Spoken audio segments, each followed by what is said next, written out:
Hello అండి, విషయం మధురంకి స్వాగతం. ఈరోజు కథా సరిత్సాగరంలోని ఒక మంచి కథను చెప్పుకుందాం. లక్షపురాన్ని రాజధానిగా చేసుకుని లక్షదత్తుడు అనే రాజు పరిపాలిస్తూ ఉండేవాడు. ఇతడు అడిగిన వారికి లేదనకుండా దాన ధర్మాలు చేస్తూ ఉండేవాడు. గొప్ప దాతగా పేరు తెచ్చుకున్నాడు. రాజును కలిసి ఎవరైనా 4 మంచి మాటలు చెబితే ఆ మాటలు అతడికి సంతోషాన్ని కలిగించినట్లయితే ఇక వారి దరిద్రం తీరినట్టే అని భావిస్తూ ఉండేవారు. అయితే రాజు ఆస్థానం ముందు ఒక కాపలాదారుడు ఎన్నో రోజులుగా కాపలా కాస్తూ ఉండేవాడు.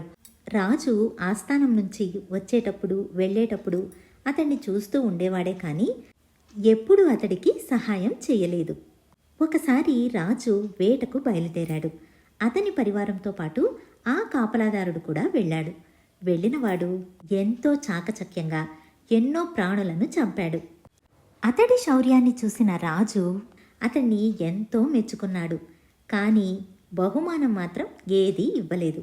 మళ్ళీ ఎప్పటిలాగే ఆ కాపలాదారుడు వచ్చి సింహద్వారం ముందు కాపలా కాయసాగాడు.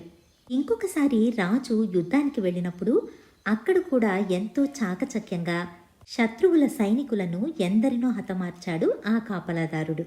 ఆ యుద్ధంలో లక్షదత్తుడికి విజయం లభించింది. ఈసారి కూడా ఆ కాపలాదారుణ్ణి ఎంతగానో మెచ్చుకున్నాడు. కానీ ప్రతిఫలంగా ఏదీ ఇవ్వలేదు.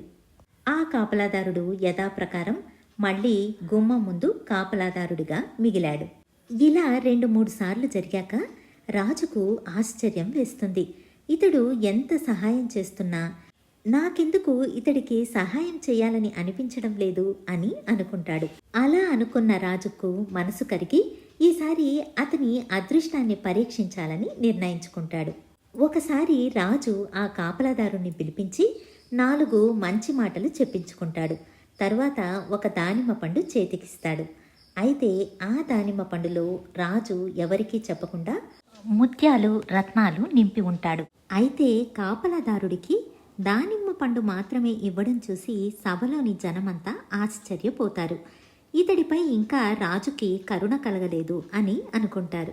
ఆ పండును స్వీకరించిన కాపలాదారుడు బయటకు వెళ్ళి అక్కడ ఒక బౌద్ధ సన్యాసి అటుగా రావడం చూసి అతడికి ఆ పండును ఇస్తాడు. ఆ బౌద్ధ సన్యాసి తన పై కండువాను ఆ కాపలాదారుడికి ఇస్తాడు.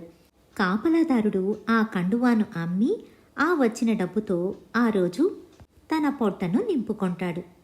పండును తీసుకున్న బౌద్ధ సన్యాసి ఇదేదో విశేషమైన ఫలంలాగా ఉందని అనిపించి ఆ పండును రాజుకు సమర్పిస్తాడు. ఆ పండు చూసిన రాజుకు ఆశ్చర్యం కలుగుతుంది. ఈ పండు మీకు ఎక్కడ లభించింది అని అడుగుతాడు రాజు. దానికి ఆ బౌద్ధ సన్యాసి కాపలాదారుడు ఇచ్చాడని చెబుతాడు.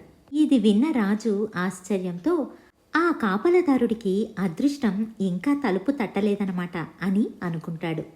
4-5 రోజులు గడిచాక మళ్ళీ ఒకరోజు రాజు కాపలాదారుని పిలిచి ఆ పండును ఇస్తాడు. ఆ పండు తీసుకున్న కాపలాదారుడు మళ్ళీ బయటికి వచ్చి దాన్ని ఒక వర్తకుడికి ఇచ్చి అతడి వద్ద నుంచి ఒక జత మంచి బట్టలు తీసుకుంటాడు. చలికాలానికి వెచ్చగా ఉంటుందని అనుకుంటాడు. ఆ పండును అందుకున్న వర్తకుడు ఈ పండులో ఏదో విశేషం ఉన్నట్టుంది అని మళ్ళీ వెళ్ళి రాజుకే సమర్పిస్తాడు.